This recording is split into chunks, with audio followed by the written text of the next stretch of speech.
Bueno, compañeros, parece que el compañero Tapén se salió de la sala. Algo pasó. Vamos a comenzar. Miguel, tu micrófono no se escucha. Todo el mundo me escucha, el que no me escucha eres tú. ¿Se escucha?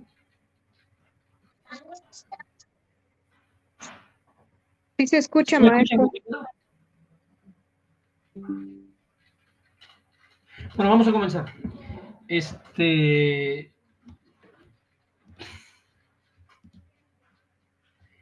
es el encuentro número 8 de nuestro diplomado en teorías del aprendizaje. Vamos a desarrollar la teoría de la actividad de Galperin. Probablemente este sea un autor que en lo esencial ustedes no tengan mucha información sobre Galperin. Es un psicólogo ruso, nacido en Rusia, en Tambov, una provincia rusa. Estudió y se formó en la Universidad de Lomonosov, en Moscú. Fue uno de los principales representantes de la teoría histórico-cultural. Trabajó directamente con Vygotsky y con Leontiev, que son los dos iniciadores de esta teoría histórico-cultural. Su trabajo, por supuesto, está enmarcado en los elementos de la teoría histórico-cultural, donde, como ya ustedes saben, porque lo hemos visto aquí, se enfatiza el papel de la cultura y las herramientas, el aprendizaje de las herramientas para la formación de la personalidad y especialmente el papel de la interacción a través del lenguaje para los seres humanos. ¿Cuáles son los elementos que Galperin toma de Vygotsky para su teoría? Bueno, en primer lugar, la idea de que las funciones psicológicas superiores, como el pensamiento abstracto, etcétera, se originan en la interacción social. Las funciones psicológicas superiores se originan en la interacción social. Y estas funciones psicológicas superiores se internalizan a través de el aprendizaje y uso de herramientas culturales. Internalizando las herramientas culturales, se forma esto que conocemos como personalidad. Y especialmente, la más importante, las herramientas culturales, el lenguaje.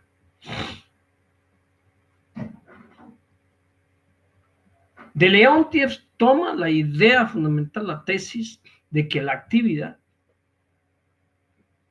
es la unidad básica para entender la mente y el comportamiento. Fíjense, no la conducta.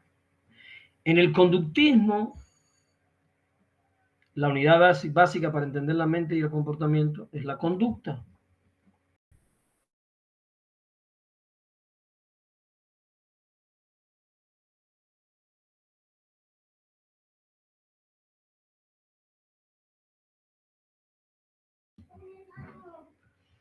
La conducta, que es el objeto de la psicología para los conductistas, se diferencia de la...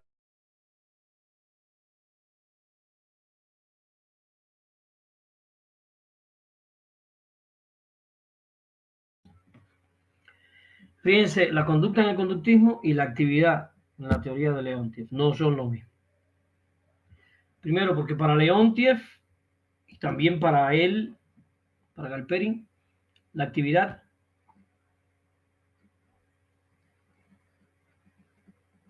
para entender la actividad hay que entender la actividad motivada del ser humano.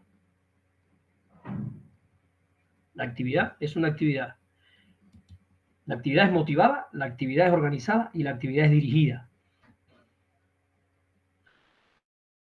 A diferencia de como lo veían los conductistas, para los cuales el modelo de caja negra, el conductismo, obviaba el estudio de cualquier elemento interno para centrarse en la conducta externa, visible, estudiable, constatable.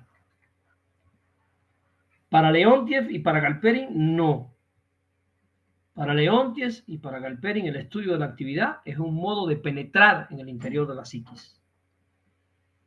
El estudio de la actividad es el modo para entender la formación de la subjetividad humana. Esa es una diferencia fundamental que hay entre ellos. Es importante que lo tengan ustedes claro. Para entender la teoría de Galperin que yo les quiero proponer hoy, ustedes la han escuchado conmigo en otros diplomados, sin que yo diga que estoy hablando de Galperin.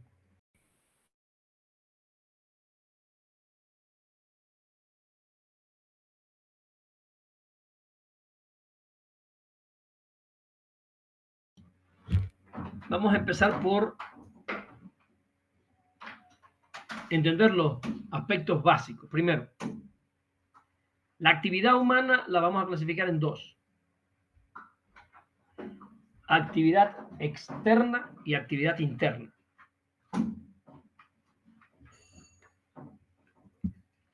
Actividad externa y actividad interna.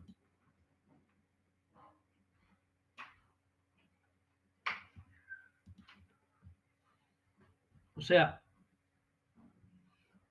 actividad externa es la actividad física o material.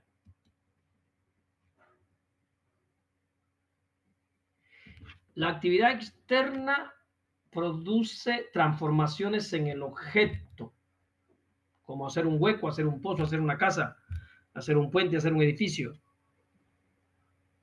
Actividad externa o material: hacer una maqueta, los niños del preescolar, hacer muñecos de plastilina. Eso que los niños están haciendo con la mano es una actividad externa, una actividad material, una actividad objetal.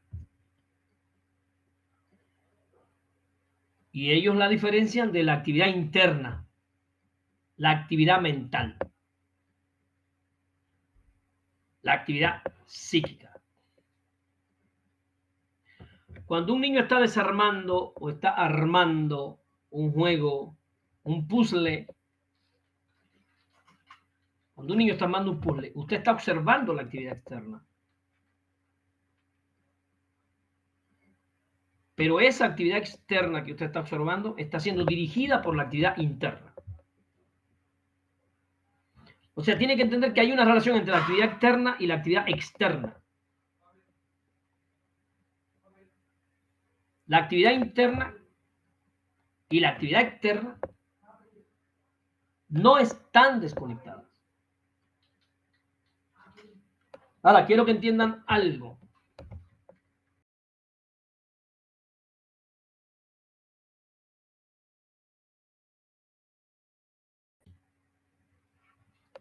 En las primeras etapas del desarrollo del ser humano, fundamentalmente,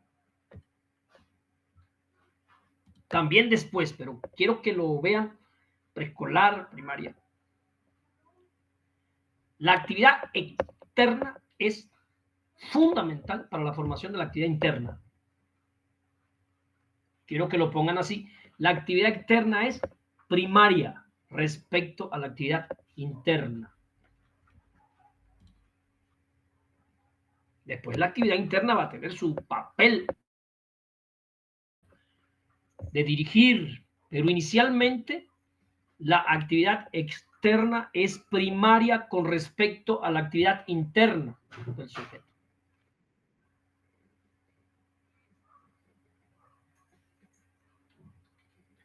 Piensen en la organización del pizarrón escolar.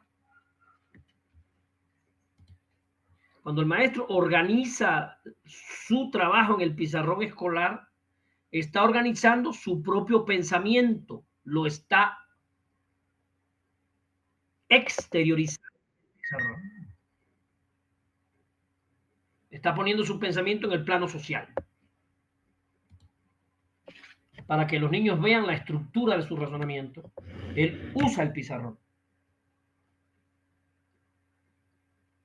Eso es externo respecto al niño.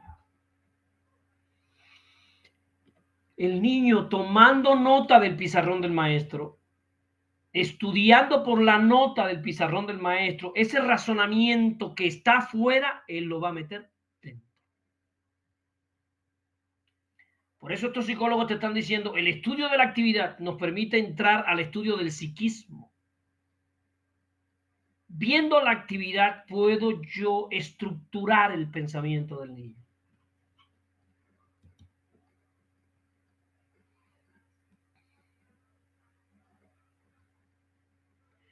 ¿cuáles son los objetivos de la teoría de Galperin?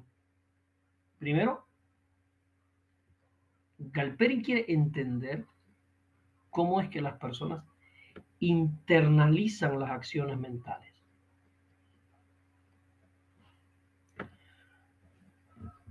Porque para estos psicólogos la mente no emerge de sí misma, la mente es internalizada de lo externo y de lo objetal a lo interno.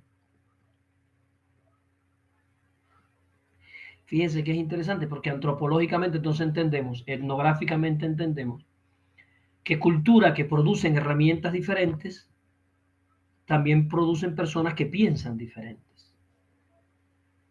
Porque el pensamiento del hombre modela la actividad objetal externa. El niño aprende a pensar actuando. Eso es algo que quiero que lo mediten con calma. El niño aprende a pensar en la actividad objetal, en la actividad externa, en la actividad de estudio, en la actividad de aprendizaje. Por eso, para estos autores, no se puede separar la enseñanza del aprendizaje. Para estos autores soviéticos, también para mí, ya lo saben que yo he dicho que no existen los problemas de aprendizaje, que son de enseñanza. ¿Por qué? Porque yo no puedo separar enseñanza de aprendizaje. Porque según se enseña, así se aprende. Según las actividades que yo modelo para enseñar, son los procesos de aprendizaje del niño. Según las actividades que yo modelo para enseñar, se forma el pensamiento del niño. De hecho, yo tengo un libro, que algunos de ustedes ya lo tienen, que se llama El desarrollo de la fluidez y la flexibilidad del pensamiento a través de la enseñanza. Porque yo defiendo la tesis en ese libro de que según yo enseñe, así es el pensamiento que está desarrollando el niño. Puede ser un pensamiento más fluido, un pensamiento menos fluido, un pensamiento más flexible, un pensamiento menos flexible. Eso va a depender de cómo yo enseño. Me estoy explicando, Hortensia. Incluso en ese libro yo pongo ejemplos. Si usted le está enseñando matemática a un niño, primer grado, 3 más 2, 4 más 4, 5 más 8, 9 más 1. ¿Qué hay de común entre todos esos problemas de matemática? Algo que a veces los maestros no perciben. Lo común es que siempre son problemas que tienen una única solución. Y los profes de matemática trabajan problemas que tienen una única solución, ¿sí o no? Y por tanto, el modo que tienen de enseñar matemática desarrolla en el niño la rigidez del pensamiento. Pensamiento rígido que piensa que las cosas tienen una sola solución. Y en ese texto yo propongo, a ver, pero vamos a cambiar la lógica, vamos a desarrollar un niño con un pensamiento flexible.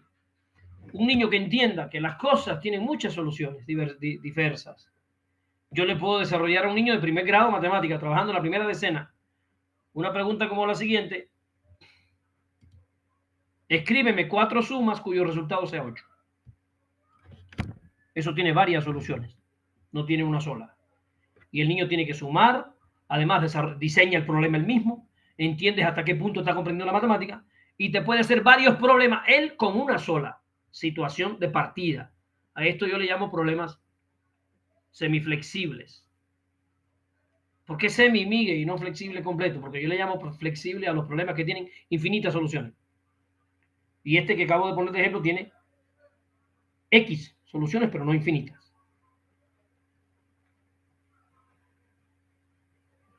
Ya en la prepa yo le pudiera poner un problema que le dijera a los niños, diseñenme un problema de matemática donde la solución sea 87. Las soluciones son infinitas, ahí sí.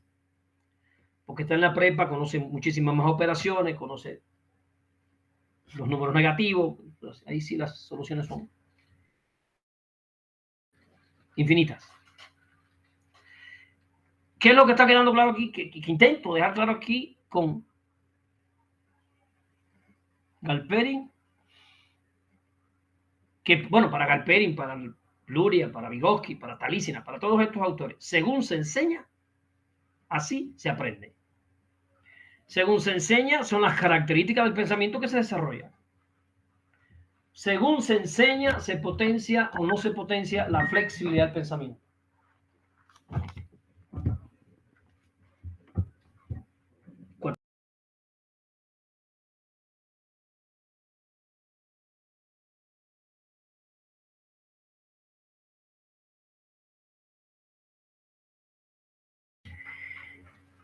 Entonces, lo primero que quiero que dejar claro es que hay acción externa para estos autores con objetos físicos y hay acciones mentales. Las acciones externas producen transformaciones en los objetos. Las acciones mentales no transforman ningún objeto, transforman el pensamiento. ¿Ya? Amado Cruz. Entonces, el ingeniero que está haciendo el plano de una casa está ejecutando una acción de tipo mental. Él puede hacer 1 millón de planos. Con eso no se hace la casa. Para hacer la casa hay que pasar a ejecutar acciones externas, físicas. Por eso me parece un idealismo vergonzante que ahora te dicen, comparte esta imagen, piensa en dinero y te llegará la abundancia, porque hay gente que realmente cree que ejecutando acciones mentales el mundo se va a transformar, porque el nivel de ignorancia que nos está llevando este mundo de influencers que no leen y no saben lo que hablan es enorme. Pues.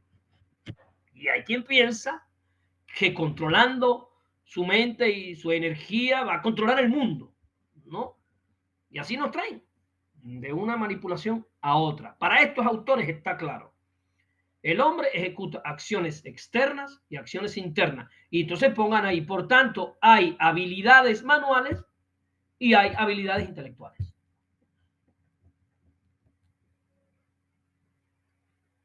Usted puede ser muy hábil trabajando con las manos y no tan hábil en el plano intelectual. Eso puede ser. Las habilidades intelectuales parten de habilidades físicas. A ver, Miguel, ponme un ejemplo de una habilidad física que después se convierta en una habilidad intelectual. El puzzle. ¿Qué habilidad mental o intelectual se trabaja con el puzzle? El análisis y la síntesis. Destruir un puzzle es un análisis, armarlo es una síntesis. Y hay muchos juegos para niños que son juegos de armar, ¿verdad? Donde ellos ejecutan los procesos analíticos, los procesos sintéticos, experimentan la creatividad, te pueden hacer una cosa y después otra y después otra. Por ahí mi hijo tiene unas que compramos muy hermosas y cada rato nos ponemos, Pablo y yo, a hacer cactus, árboles, cosas. Es muy versátil ese jueguito y son unas fichitas pequeñitas como puzzles plásticas de diversos colores y podemos hacer muchas cosas. Bueno, ahí el niño está ejecutando el pensamiento con las manos. O sea, está ejecutando. Cuando yo digo que piensa con las manos, estoy queriendo decir que analiza objetalmente. O sea, que analiza en el plano físico. Y una maestra de primaria que ya se está metiendo en este tipo de teoría y entonces dice, profe, entonces vamos a ver. Si yo voy a estudiar las partes de la planta y yo le pido a cada niño me traiga una plantita. Y vamos a hacer un análisis en el plano físico. ¿Cuál sería el análisis en el plano físico? La plantita en la mesa. ¿Qué pasó?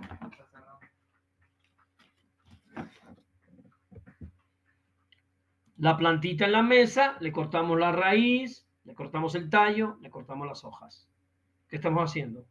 Un análisis. Si tomamos una hoja, pegamos la raíz, pegamos el tallo y pegamos la hoja con Durex y ponemos la planta está formada por raíces, tallos y hojas. Eso es un análisis en el plano objetal. ¿Sí? El análisis en el plano mental es cuando usted le pregunta qué partes tiene la planta sin destruirla con las manos, sin analizarla con las manos. Dímelo mentalmente. El niño está haciendo un análisis en el plano mental, en el plano interno. Entonces, evidentemente, cuando yo planifico las acciones objetales, estoy planeando las acciones internas. Cuando yo en el pizarrón estoy explicando un problema en el pizarrón para que los niños vean cómo yo lo resuelvo, Yo estoy trabajando pensamiento figurativo. Estoy trabajando en el plano externo. El niño que nunca ha sumado números de 2 dígitos con sobrepaso, y yo lo modelo en el pizarrón. Vamos a empezar a usar las categorías que hemos ido aprendiendo. Modelar es ejecutar la acción frente al niño, para que la vean. Yo tengo que tener muy bien diseñado mi pizarrón, porque al yo modelar la solución en el pizarrón, estoy ejecutando mi pensamiento en el plano externo para el niño. Estoy ejecutando mi pensamiento en el plano interpsicológico. El niño no sabe resolver el problema. Yo lo estoy resolviendo frente a él. Yo lo estoy resolviendo conversando con él. Yo lo estoy recibiendo explicándole a él. Lo estoy resolviendo escribiendo los pasos para resolver un problema. Y esos pasos van a quedar escritos en el pizarrón. Yo estoy trabajando ahí a nivel externo para el niño. Para el niño, porque yo estoy trabajando a nivel interno como maestro. Y lo que tengo en la mente lo estoy exponiendo en el pizarrón. O sea, yo estoy objetivando mi pensamiento en el pizarrón. Convirtiendo mi pensamiento en un modelo, en un esquema, en un gráfico. Eso está claro, ¿verdad? Pero el niño, que nunca ha ese problema, lo está mirando en el plano externo. Lo está escuchando. Y cuando el niño con mi ayuda empiece a resolver esa actividad, la va a comenzar a internalizar. O sea, va a comenzar a disciplinar su pensamiento. Por eso es importante que el maestro planifique el pizarrón escolar, sea muy claro en sus explicaciones, porque según el maestro explica la lección, así se está desarrollando el pensamiento del niño. Según el maestro expone la lección así se está desarrollando el pensamiento del niño.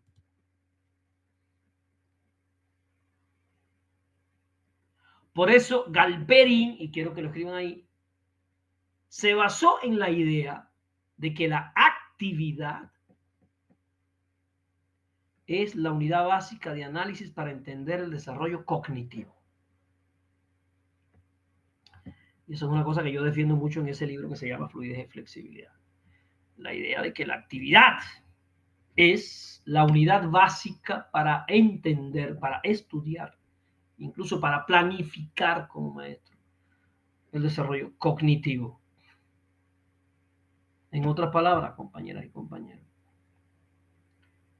las acciones mentales no surgen de manera espontánea.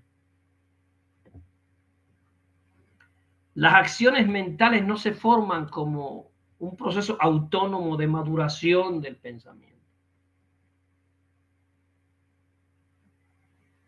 Fíjate que estos autores van mucho más allá de Piaget. Esa maduración de estructuras mentales de Piaget, para estos autores eso es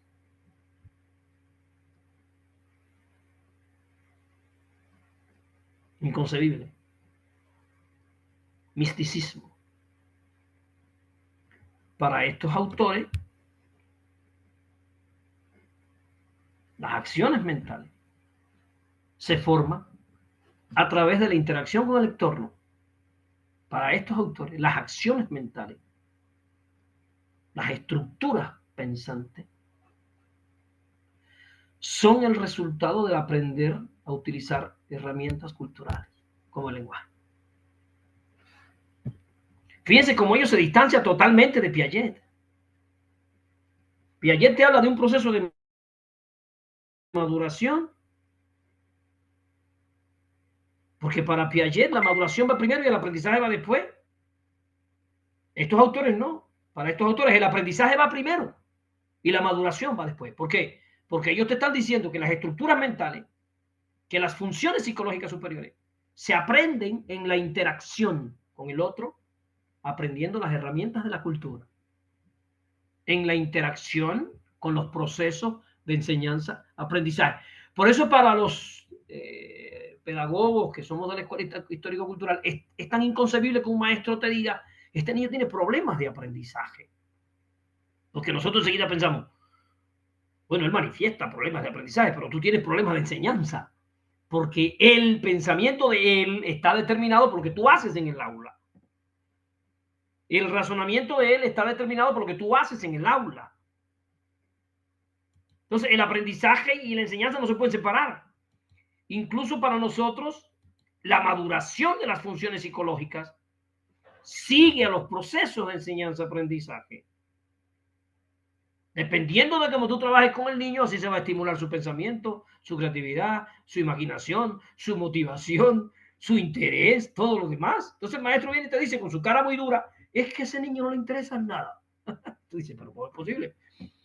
O sea, lo correcto sería decir, tú como pedagogo que no logras que él se interese en algo, tú tienes un problema pedagógico. Tienes un problema de preparación pedagógica. Porque recuerden que ahorita dije, y quiero que lo marquen ahí con colores, con lo que ustedes tengan. La actividad para estos autores es una actividad organizada, dirigida y motivada. Por eso en los animales es conducta, en nosotros es actividad. Ahí ellos también se separan del conductivo, ya se lo dije. Porque para nosotros actividad es actividad organizada, dirigida y motivada. Y el que tenga niño pequeño que vea a su niño jugando. Un niño jugando expresa muy bien el momento motivador de la actividad. No quieren dejar el juego, buscan el juego, buscan el juego. Donde esté el niño busca el juego, porque el juego produce placer. Es una actividad organizada. Y enseguida va a haber un niño que usted le da muchos carritos y él empieza a armar su garaje, y empieza a hacer sus estructuras. Y el niño pone los carritos a moverse por una carretera en una dirección y los otros vienen en la otra dirección y de momento te pone un semáforo aquí. ¿Qué está haciendo el niño? Está organizando su actividad según su experiencia cultural. La actividad del niño está culturalmente organizada porque su pensamiento refleja ese aspecto cultural.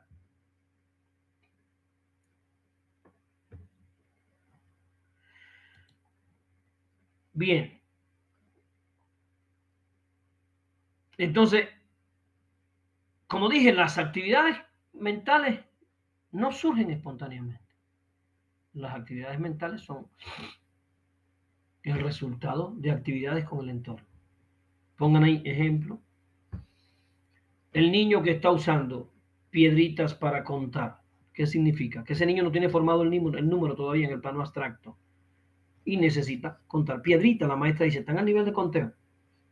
Están en el nivel de pensamiento concreto, manual concreto. Y después se separa de las piedritas, pero va para los deditos. Y la maestra que no entiende dice, no uses las manos. ¿Cómo no va a usar las manos? Él no usa las manos por flojo. Él usa las manos porque está en una etapa del aprendizaje del conteo. Necesita contar dedos. Cuando ya se forma el número en su mente, esos dedos no van a hacer falta. Van a sobrar. ¿Sí o no? Y entonces ya no cuenta dedos ni cuenta piedra, cuenta número. Y le dices al niño, ¿cuánto es? No sé, 5 por 5. Y el niño te va a decir, pues 25. ¿Quién sabe qué? Pero ya está en el plano mental. Pavel.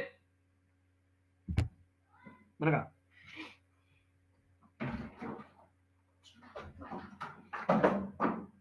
Ven acá.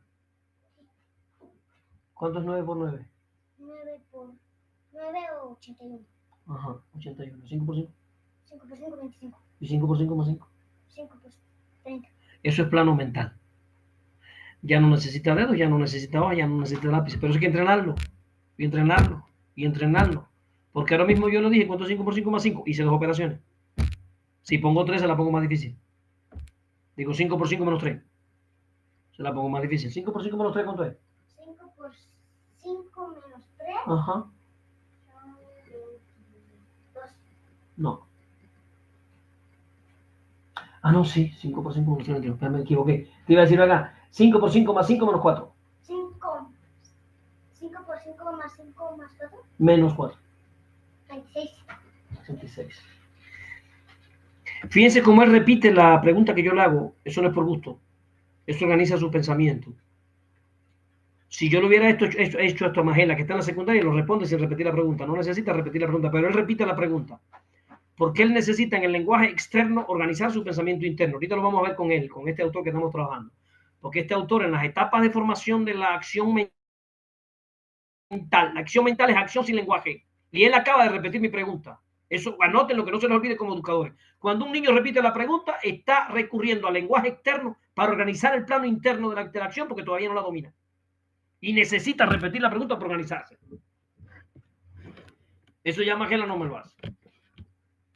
Ahorita lo vamos a ver cuando veamos las etapas de la formación, de la acción mental, porque yo lo que quiero que vean con él cómo se forma la acción mental. Ahora bien, ¿qué es la internalización para estos autores? Para Vygotsky, pero bueno, para Galperin, para Leontief. Recuerden que Vygotsky y Leontief fundaron la Escuela Histórico-Cultural. Galperin trabaja con ellos. Porque yo estoy explicando cosas que vienen de Vygotsky y Galperin, por supuesto, las hereda. ¿Sí? Esto que yo estoy diciendo, que las acciones mentales se forman en la actividad cultural, esto viene de Vygotsky. Pero él lo va a llevar hasta el momento didáctico. Voy a intentar que lo vean hoy. Él va a tratar de organizar una didáctica que cumpla con esto que nos está diciendo Vygotsky. Entonces, ¿qué es la internalización para ellos? Bueno, con lo que yo he explicado hasta aquí, va a ser fácil que ustedes escriban. La internalización es cuando las acciones externas, con los objetos o con las herramientas de la cultura, se convierten, se transforman en acciones mentales internas. Eso es internalización. Cuando las acciones externas, con objetos o con herramientas de la cultura, recuerden que una herramienta de la cultura es la matemática. Una acción externa es decirte cuánto es 5 más 5 contando piedritas. 5 piedritas más 5 piedritas es una acción externa. Objetal, con una herramienta de la cultura, el número. Pero esa acción externa que el niño está haciendo con objetos, con piedras, con canicas, con lo que tú le digas, después se va a internalizar. O sea, es cuando la acción externa se transforma en una acción mental, interna. Y entonces entiendan que la formación de la actividad mental lleva tiempo, porque la mente tiene que diseñarse. No es que lo vea y se lo aprendió. Ninguna habilidad se forma tan rápido. Tiene que hacerlo, para que la actividad mental se estructure mentalmente y después llegue a la habilidad intelectual. ¿Me estoy explicando, compañeras y compañeros? Entonces el niño tiene que aprender a tomar nota. Tomar nota es una habilidad intelectual. ¿No? Y yo aquí repito la misma idea 2 o 3 veces, los espero, le digo tomen nota, escriba, los trato como si estuvieran de primaria, porque esto es ¿no? A mí en la universidad nadie me decía tomar nota, eso yo tuve que hacerlo porque ya se suponía que estaba, ¿no? Y mis maestros hablaban, yo escribiendo como un loco, me dolía la mano, me la sacudía y seguía, escribía hojas y hojas y hojas y hojas y hojas y hojas. Y me pasa a veces que voy a dar conferencias en una zona y alguien viene a ver, mire, profe, escribí 10 hojas de la conferencia que usted dio, porque hay gente que ya tiene la habilidad de tomar nota. El niño lo tiene que aprender. Entonces pongan, tomar nota es una habilidad que se desarrolla. Y por tanto el maestro tiene que enseñar al niño a tomar nota. ¿Cómo? Escribiendo en el pizarrón. La nota en el plano externo, en el plano material, en el plano objetal para el niño es el pizarrón del maestro. Eso después lo va a poder hacer internamente. Pero necesita aprenderlo. Ahora, yo lo voy a repetir, porque yo me imagino que ya ustedes lo entendieron, pero yo lo voy a repetir. Es importante entender que las acciones mentales no surgen espontáneamente, como pensaba Piaget. Porque Piaget decía, hay que esperar que las estructuras mentales maduren para después enseñar. ¿Sí se acuerdan? La pregunta de estos autores es, ¿cómo van a madurar las acciones mentales? Las acciones mentales maduran a través de la cultura, del aprendizaje de las herramientas culturales. Por tanto, hay que enseñar para que las acciones mentales maduren. Por eso para Vygotsky la enseñanza va adelante y la maduración va detrás. ¿sí? La enseñanza va adelante para Lev Semenovich Vygotsky y el proceso de maduración va detrás. Entonces, el proceso de internalización no es automático. El proceso de internalización de cualquier cosa necesita una guía sistemática. Sistematización. Y por supuesto la mediación de herramientas culturales. Una herramienta cultural es el pizarrón, en su función instructiva y educativa. Yo creo que ustedes lo trabajan ya en un ensayo mío. ¿Me pagaste?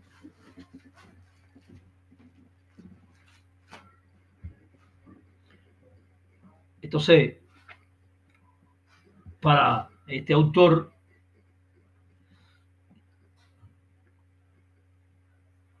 un proceso de sistematización de una herramienta cultural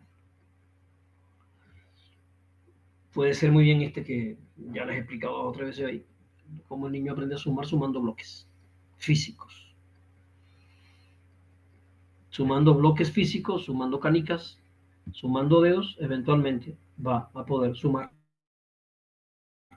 números. Entonces, cuando el niño no puede sumar números, ¿por qué?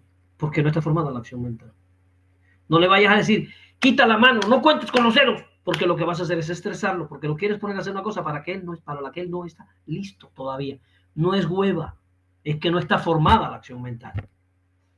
Entonces lo que hacemos es generar estrés, angustia en el niño que piensa que no puede, el niño piensa que él tiene un problema.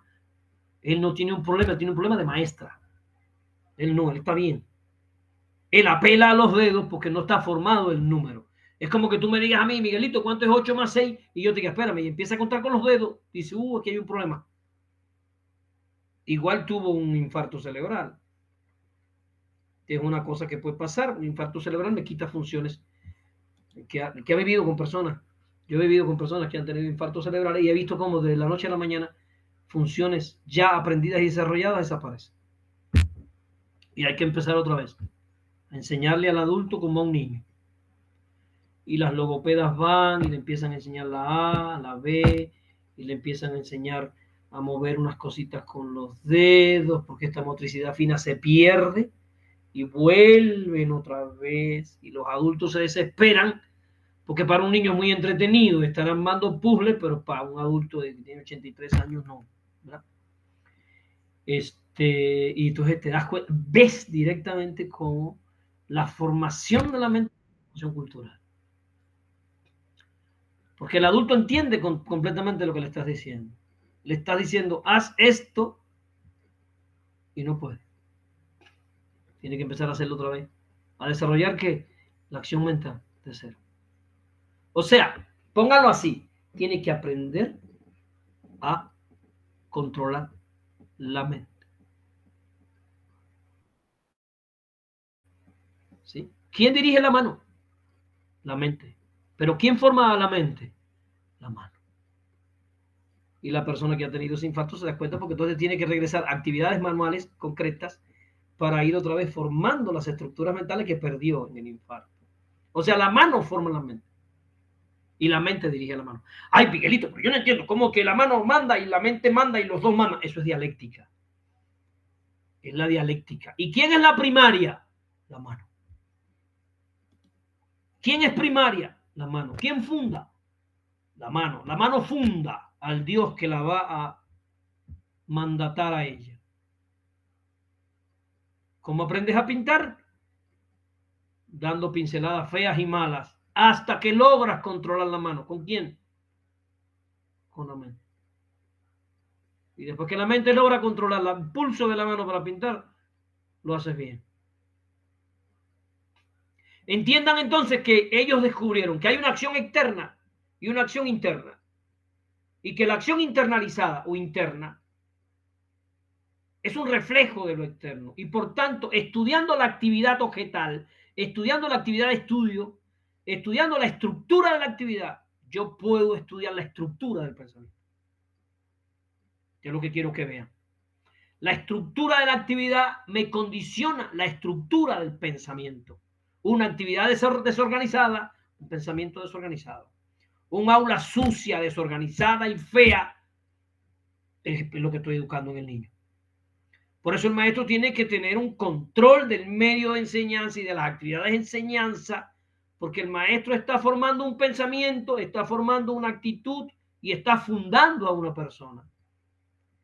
Entonces el pupitre del niño tiene que estar organizado, limpio,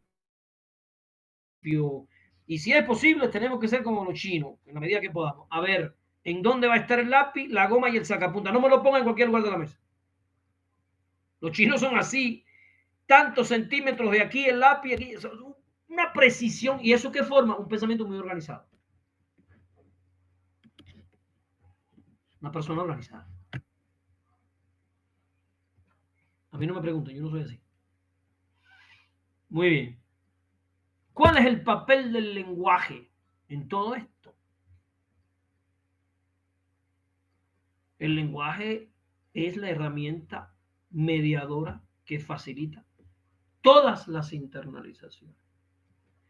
El lenguaje es la herramienta cultural por autonomacia. El lenguaje es la herramienta del maestro. El lenguaje estructura mi explicación. El lenguaje estructura mi pensamiento. El lenguaje determina las esencias. El lenguaje, según el propio Vygotsky, esto lo hereda Galperin de Vygotsky, es la más poderosa herramienta de la mente. Tan poderosa es el lenguaje que leyendo una novela te descubres llorando. O sea, el lenguaje puede provocarte las mismas emociones que te provoca la vida. Tú lloras porque extrañas a una mujer, lloras con una novela, porque el lenguaje tiene esa capacidad. El lenguaje tiene la capacidad de hacerte sentir en el plano subjetivo las vivencias que te hace sentir la vida en el plano físico. Eso hay que entenderlo. Por eso es tan poderoso planear el desarrollo del lenguaje del niño, porque entre más palabras tenga el niño para describir el mundo, más capacidad de sentirlo.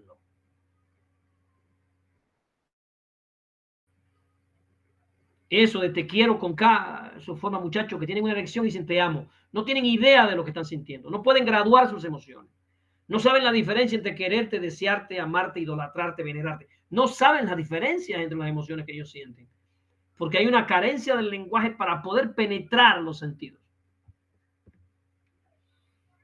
Esto es algo fundamental en la teoría de la formación por etapas de las acciones mentales. Porque, como dicen ellos, a través de la verbalización, el individuo organiza y estructura su pensamiento, lo que permite el paso de lo concreto a lo abstracto. Tan poderoso es el lenguaje que yo puedo dar mi conferencia por Zoom, compañeras y compañeros. No me tienen de frente, no estoy en un pizarrón, no estoy en un aula. Ahora, cuando doy mi conferencia por Zoom, yo tengo que ser muy cuidadoso con el lenguaje, con la estructura de mis explicaciones, con lo que digo primero y lo que digo después, con hacer énfasis en ciertas conclusiones, porque si no, yo termino mi hora y media de hablar aquí, no entiende nadie ni madre. Van a decir, madre Dios, gasté mi dinero para oír al loco y ni sé de lo que está hablando. Porque como maestro sé que el lenguaje es la herramienta fundamental, porque el lenguaje estructura el pensamiento cuando lo explica y estructura el pensamiento cuando lo estudias. O sea, cuando lo explico en el proceso de exteriorizar mi pensamiento. Y cuando lo estudio en el proceso de internalizar, interiorizar el pensamiento del maestro. Está bueno esto para que entiendan, porque digo que es un absurdo que la maestra diga, este niño no entiende cuando yo le explico. ¿Que no habla español igual que tú? Sí habla español, pero yo lo explico y yo no entiendo. Qué bárbaro. Es que nos justificamos con los niños. Nuestras propias indigencias pedagógicas. Desgraciadamente es así. Entonces, y lo otro que quiero que enfaticen, que lo dije, pero no quiero que se vaya volando por ahí. El lenguaje permite movernos de lo concreto a lo abstracto. Lo voy a explicar, que sé que esto después, esta es de las cosas que...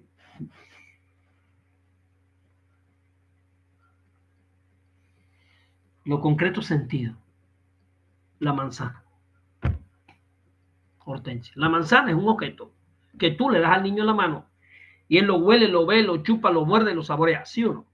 Sí. Cuando yo le pregunto al niño cómo está, él no te dice esférica.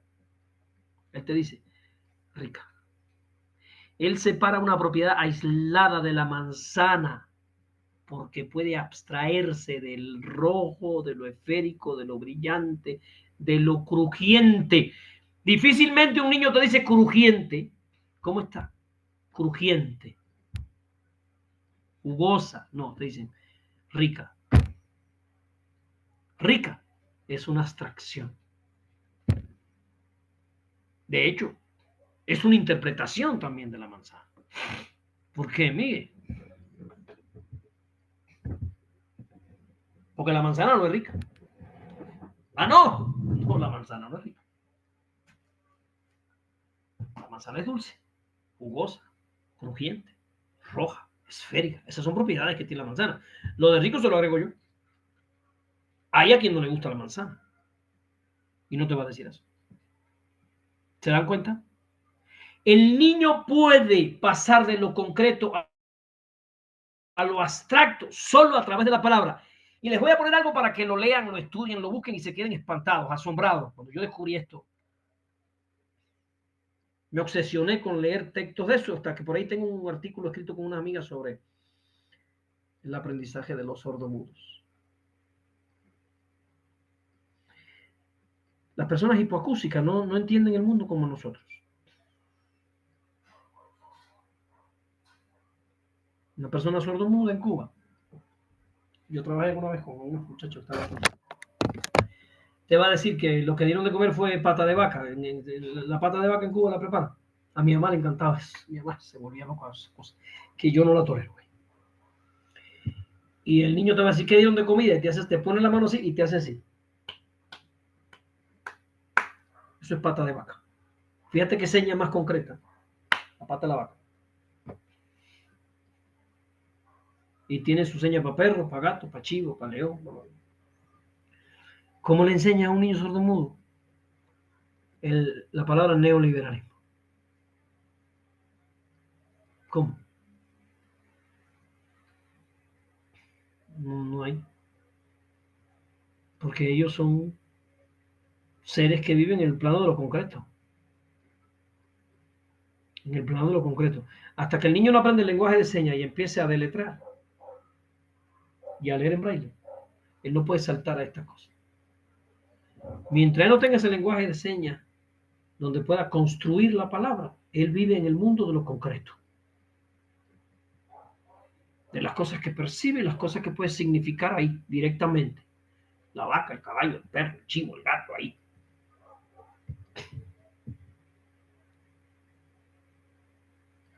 Hasta esternocleidomastoideo, porque le enseñas el músculo esternocleidomastoideo. Pero egoísmo, imbécil. Por eso en el español existe la clasificación y en la lógica también de conceptos concretos y conceptos abstractos. ¿No? Los conceptos concretos están referidos a cosas concretas. Los conceptos abstractos están referidos a propiedades aisladas de las cosas. Moverme de lo abstracto a lo concreto implica, de lo concreto a lo abstracto, perdón, implica dejar de lado las infinitas propiedades del objeto y concentrarme en uno. Bien, entonces, por supuesto, a través de la verbalización se facilita la transición de lo concreto a lo abstracto. De hecho, pueden poner ahí, los hombres salimos del mundo de lo concreto a través del lenguaje. Cuando no teníamos el lenguaje articulado, nos comunicábamos con sonidos guturales. Siempre estábamos en el mundo de los concretos, las cosas que podíamos señalar con los dedos. No podíamos hacer explicaciones abstractas con sonidos guturales. Esa fue una de las cosas que hizo que el Homo sapiens se pudiera sobrevivir al neandertal, que como ya dije alguna vez es más fuerte que nosotros, tenía más músculo, pero menos lenguaje. Déjame avanzar. Entonces, ¿cuáles son las etapas de la formación de las acciones mentales?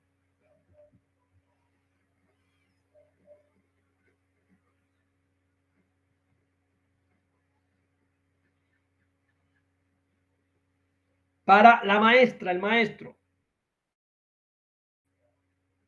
La etapa 1. Creación de la base orientadora. Base orientadora de la acción. Ellos le llaman BOA. B-O-A. Base orientadora de la acción. Didácticamente.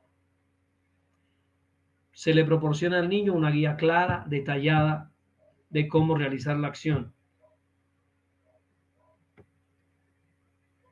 Yo modelo en el pizarrón y escribo la estructura de la habilidad. O sea, la base orientadora incluye instrucciones, reglas, ejemplos, que yo lo haga. O sea, si estoy resolviendo una ecuación de segundo grado en secundaria básica, yo lo resuelvo, lo explico paso a paso, explico el procedimiento, pongo ejemplos concretos. Esa es la base orientadora de la acción. Es fundamental una base orientadora de la acción concreta, completa. Y Hortensia, lo más concreta posible. Si no puedo ir al plano concreto, al menos el plano figurativo, en el plano de la representación. O sea, el pizarrón. La explicación clara, concisa, organizada en el pizarrón, donde el niño pueda leer las notas del maestro y repetir la explicación. Muchos maestros explicamos sin tomar nota en el pizarrón. Porque suponemos que explicando el niño oye y aprende. Fíjense qué concepción más retrógrada. Qué concepción más falta de teoría, ¿no? Porque ni el conductismo lo pensaba así. Entonces la BOA, la base orientadora de la acción, para garantizar una orientación correcta y completa. El segundo paso, formación de la acción material para el niño. ¿Qué es la acción material? Cuando el niño lo empieza a ejecutar él en el plano externo, material. No vayas a pretender que vaya directamente al plano interno. No le quieras explicar al niño la serie y ya, vamos a hacer serie. Lo tiene que hacer en el plano objetal. ¿Ya le expliqué un ejemplo de eso o no? Con la serie, cuando dimos Vygotsky. Sí, creo que sí. Pero ustedes saben. Entonces, la segunda etapa, la formación de la acción material, es cuando el niño realiza la acción de manera concreta, utilizando objetos físicos si es posible y si no, representaciones materiales. ¿Qué permite esta etapa? Que el niño se familiarice con la habilidad, con la acción concreta en el contexto concreto.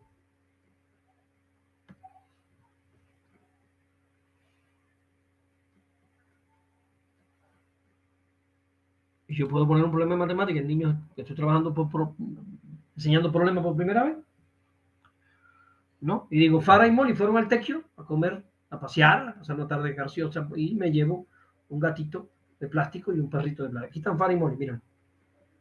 Ya eso es el plano concreto, ¿no? Farah se comió 5 croquetas, oye, se tenía mucha hambre, y Molly se comió 3. Y le pongo a Farah 5 croquetas delante y a Molly 3. Los pongo ahí con los niños tirados al piso y yo delante de ellos con Farah y Molly. Eso es concreto. Y las croquetas, 5 croquetas Farah y 3 Molly. Niños, si quiero saber cuántas croquetas se comieron entre los dos, ¿qué tengo que hacer? ¿Qué operación uso? La suma o la resta. En el plano concreto, le van a decir la suma. Bien, vamos a sumar. ¿Cuánto es 5 más 3? Y como ellos están a nivel de conteo, van a decir 1, 2, 3, 4, 8, maestra. 8. Fíjense cómo yo estoy estructurando la solución del problema con niños de primer grado, por primera vez en el plano objetal, concreto, afuera. Los estoy enseñando a resolver un problema de matemática, pero lo estoy haciendo en el plano ¿Y por qué lo hago así? Porque estoy en la segunda etapa. Estoy en la etapa de formación de la acción material.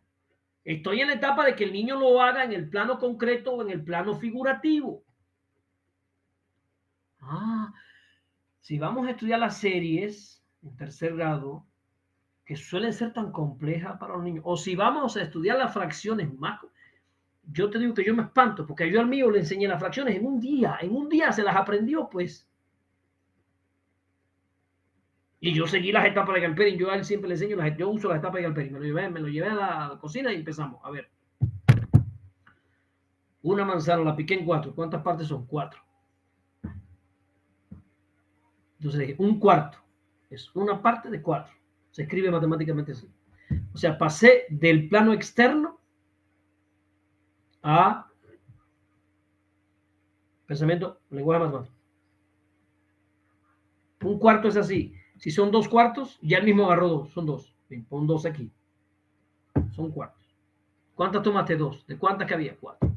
Y así lo trabajé con manzana, con limones. Así que usé manzana y limones. Te digo sandía miento porque en esta casa nadie come sandía. Solo yo. ¿Pero qué hago cuando voy a trabajar fracciones? Trabajo la fracción en el plano externo, en el plano objetal. Estoy en la segunda etapa, formación de la acción material. Acción material o materializada. La tercera etapa es la formación de la acción en el plano verbal. Es cuando ya tengo mi manzana, la corté en 6 y le digo, dame un sexto y ve explicándome.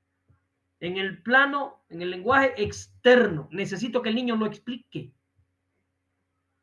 Porque Vygotsky se da cuenta que el lenguaje es fundamental para la internalización. Vygotsky se da cuenta algo que todos ustedes han entendido. Cuando yo estoy preparándome para la clase, si yo explico en mi casa frente al espejo solo, al otro día soy un león. Todo lo hago bien. Lo que yo pongo en el lenguaje externo después se me hace más fácil, porque el lenguaje externo es el camino para la internalización. Yo mismo a veces me digo, ¿qué estás hablando solo? Estoy en el comedor preparando la comida y estoy hablando, discutiendo el tema que voy a dar con usted o que voy a dar en la maestría. Pero ya yo lo hago porque yo sé que si yo lo llevo al plano externo, después se organiza todo en mi mente. Mucho más fácil. Por tanto, para Galperin, la tercera etapa es la formación de la acción en el plano verbal. En el plano verbal externo. Por eso usted al niño lo pone a explicar. Es importante que el niño explique, que le explique a su compañero, que le explique a su compañera, que explique en el pupitre. Y para mí tiene 2 niveles. Y después que explique en el pizarrón. Porque como vimos en la clase pasada, el pizarrón es el podio del reconocimiento social. Ahí vienen los aplausos y qué bueno, ¿no? Entonces, verbalizar significa describir el proceso paso a paso por el niño. O sea, pongan describir el método. Primero, el niño describe el método con apoyatura material, con las cosas ahí. Pero después le pides que explique el método sin apoyatura material. Son 2 niveles diferentes. Porque Hortensia, le puedes decir al niño que explique cómo se resuelve el problema. Si tú en una ficha le pusiste los pasos de la solución del problema y él lo va leyendo, se le olvida. Le dice, apóyate en la ficha que hicimos. No, primero se lee el problema, después se sacan los datos, después se determina la incógnita, después se busca qué operación se va a hacer, se ejecuta la operación, se pone el resultado. El niño lo va a leer, tú lo dejas que se guíe, hasta que después le pides que él te explique el método, pero ya sin apoyatura material. Para que veas que tiene un dominio, ya domina el método. Y si quiere marquen ahí. Es fundamental el lenguaje externo porque el lenguaje externo permite no solo la internalización, sino que el lenguaje externo eleva al niño al nivel de metacognición. Cuando el niño explica, ubica la conciencia en el aprendizaje, en el método. El niño primero ejecuta el método sin conciencia y por eso le preguntas, ¿cómo saliste? No sé. qué lo ejecuta? No tiene idea. Pero en la medida que el niño explica y explica y explica y explica, empieza a desarrollar la reflexión sobre sus propios aprendizajes. Y a eso se le llama metacognición. Por eso es fundamental que el niño explique. Esto que estoy diciendo ahora no lo está diciendo Galperi, no estoy diciendo yo. Y por otro lado, la verbalización permite organizar las ideas. Todos ustedes, cuando tienen un problema con alguien, se descubren en la cocina, peleándose, discutiendo con el compañero, lo que están es organizando las ideas. Eso que usted está hablando sola y se me estaría volviendo loca. No, usted está organizando las ideas. Usted está determinando lo esencial en una discusión. Usted está preparándose para algo, para cuando se vuelvan a encontrar. Usted se está preparando porque esa situación te agarró desprevenida. No diste la respuesta que quisiste. Te quedaste inconforme y te descubres en la casa. Y se me estoy volviendo loca. No, no te estás volviendo loca. Tú estás haciendo un proceso reflexivo sobre lo que te pasó. Estás racionalizando lo que te pasó y estás mejorando los argumentos que debes usar cuando eso te vuelva a ocurrir. ¿Es así o no? Buena noticia, no te estás volviendo loca. Todos hacemos eso, los niños lo hacen más que nosotros. Entonces, la verbalización organiza el pensamiento, ayuda a organizar el pensamiento y además consolida los procesos de comprensión del material de estudio. Por eso es importante que los niños expliquen en voz alta. Fíjense, dije, primera etapa, creación de la base orientadora. Explicación del maestro, con todas estas cosas. Segunda etapa, formación de la acción material. Ejecutar, el niño va a ejecutar. Tercera etapa, formación de la acción en el plano verbal. Y cuarta y última etapa, la formación de la acción en el plano mental. Es cuando ya la acción se internaliza, se realiza de manera automática, sin necesidad de verbalizaciones. La acción se ha convertido en una habilidad mental. El niño resuelve ecuaciones mentalmente. No tiene que verbalizar, no tiene que tomar el lápiz.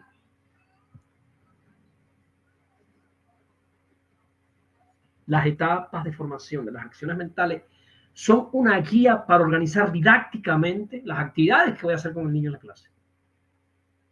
Y además, lo más interesante, para mí es interesante, porque esta es una teoría, es la que más yo uso, pero para mí es interesante porque cada cosa que haces en la clase la puedes explicar por qué lo haces y para qué lo haces así. Ya no estás tú. No. A ver, profe, ¿por qué usted explica de ese modo? Y escribe todo lo que explica en el pizarrón. Bueno, porque yo estoy en la base orientadora de la acción. Yo estoy garantizando la orientación del niño para que el niño pueda avanzar en la formación de la acción mental. Porque ¿qué es aprendizaje para estos autores? Formación de la acción mental. ¿Verdad, Belia? Y después de la BOA, después de la base orientadora de la acción, ¿qué va a hacer? El niño lo va a ejecutar.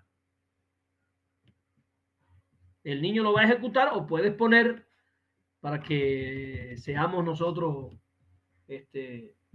empecemos a utilizar las categorías que ellos inventaron. La segunda etapa es la formación de la acción material, cuando el niño lo ejecuta.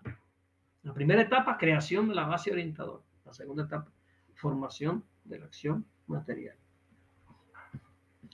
Tercera etapa, formación de la acción en el plano verbal. Y cuarta etapa, formación de la acción en el plano mental, en el plano interno.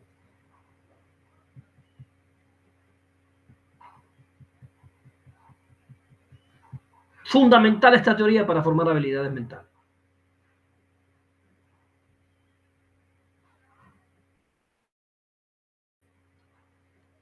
Críticas que se le han hecho a Galperi, algunas coincido, otras no coincido. Además, yo lo uso y me funciona. Y contra eso ya no hay. Se argumenta que su metodología puede ser demasiado estructurada y sin dejar espacio para la creatividad. Yo no coincido con eso. Que depende de contextos culturales. Igual y sí. está muy centrada en el individuo y no se ve con suficiente fuerza el colectivo, la participación del colectivo. Yo ahí pudiera coincidir, pero yo siempre digo, cuando se está explicando, pues no necesariamente le explicamos al espejo, ¿no? Yo le explico al espejo porque yo estoy solo aquí, mis hijos son chiquitos, pero si estoy en un aula le explico a mis compañeros. A veces vienen mis amigos y me hacen preguntas y yo me pongo a explicar. La verdadera comprensión que yo logro de los temas es cuando los explico, no cuando los estudio. Fíjense, esa es una de las razones por las que yo creo en esta teoría. A mí me pasa en lo personal que yo realmente comprendo el tema a profundidad cuando lo puedo explicar de manera clara y concisa. Si usted me hace una pregunta y yo empiezo a dar vuelta como un loco y usted no entiende nada y al final yo no sé si me hice entender, es porque yo todavía no he comprendido eso. Yo no lo tengo claro. O sea, para mí, tener un conocimiento es poder explicarlo de forma lógica y concisa y clara. Si usted no explica claramente, todavía usted no ha internalizado eso. Yo no estoy convencido de eso. Igual estoy equivocado, ¿no? Porque hay gente que me dice, no, él es muy inteligente, pero no sabe explicar. Digo, bueno, si no sabe explicar, no sabe de lo que está hablando. Saber de lo que tú hablas es explicarlo bonito y bien. En esta teoría de Galperín, de la formación por etapa de las acciones mentales, no se puede separar la explicación de la comprensión. ¿Por qué? Porque el mismo Galperín puso la explicación como una etapa del proceso de comprensión e internalización de la acción. ¿Sí o no? Explicar organiza verbalmente al pensamiento interno.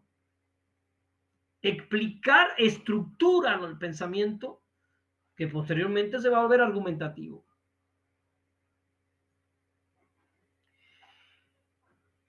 Bueno, queridas compañeros y queridas compañeras, yo ojalá les haya quedado claro este tema. A mí esta es una de las teorías que más me fascinan de las teorías del aprendizaje. Además viene directamente de Vygotsky y tiene para mí muchas potencialidades. Se le han hecho críticas de que hay contenidos que no necesariamente corren por estas etapas. Alguna vez discutiendo en Cuba con unos camaradas discutimos sobre el aprendizaje de la historia. Y yo les decía, cuando se hace una línea del tiempo, estas etapas son fundamentales. Y yo les decía, explicar externamente una línea del tiempo es racionalizar los procesos históricos para poder aprenderlos mejor.